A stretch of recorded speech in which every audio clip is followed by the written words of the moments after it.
ಒಂದನೇ ತರಗತಿ ದಾಖಲಾತಿ ವಯೋಮಿತಿ ಸಡಿಲಿಕೆ 2026-27ಕ್ಕೆ ಮಾತ್ರ ಸೀಮಿತ. ಪೋಷಕರಿಗೆ ಶಿಕ್ಷಣ ಇಲಾಖೆ ಎಚ್ಚರಿಕೆ.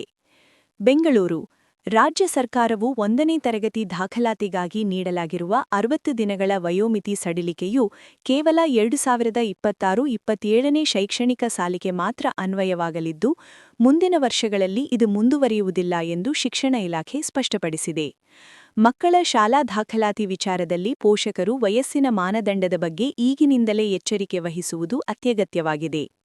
ವಯೋಮಿತಿ ನಿಯಮದ ಮುಖ್ಯಾಂಶಗಳು: 60 ದಿನಗಳ ಸಡಿಲಿಕೆ ಪ್ರಸ್ತುತ ಸಾಲಿಗೆ ಅಂದರೆ 2026-27ನೇ ಶೈಕ್ಷಣಿಕ ಸಾಲಿಗೆ ಮಾತ್ರ ಅನ್ವಯವಾಗುವಂತೆ 6 ವರ್ಷ ತುಂಬಲು 60 ದಿನಗಳು ಬಾಕಿ ಇರುವ ಮಕ್ಕಳಿಗೂ 1ನೇ ತರಗತಿಗೆ ಪ್ರವೇಶ ಪಡೆಯಲು ಅವಕಾಶ ನೀಡಲಾಗಿದೆ.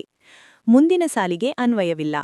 ಮುಂದಿನ ವರ್ಷಗಳಲ್ಲಿಯೂ ಇಂತಹ ವಿನಾಯಿತಿ ಸಿಗಲಿದೆ ಎಂದು ಪೋಷಕರು ಭಾವಿಸಬಾರದು. ಕಡ್ಡಾಯ 6 ವರ್ಷ ವಯೋಮಿತಿ ನಿಯಮವು ಕಟ್ಟುನಿಟ್ಟಾಗಿ ಜಾರಿಯಾಗುವ ಸಾಧ್ಯತೆ ದಟ್ಟವಾಗಿದೆ. ಎಲ್ಕೆಜಿ ದಾಖಲಾತಿ ವೇಳೆಯೇ ಎಚ್ಚರ. ಮಗುವನ್ನು ಎಲ್ಕೆಜಿಗೆ ಸೇರಿಸುವಾಗಲೇ 4 ವರ್ಷ ಪೂರ್ಣಗೊಂಡಿದೆಯೇ ಎಂಬುದನ್ನು ಖಚಿತಪಡಿಸಿಕೊಳ್ಳುವುದು ಉತ್ತಮ. ಇದರಿಂದ ಮಗು 1ನೇ ತರಗತಿಗೆ ಬರುವ ಹೊತ್ತಿಗೆ ವಯೋಮಿತಿಯ ಸಮಸ್ಯೆ ಎದುರಾಗುವುದಿಲ್ಲ.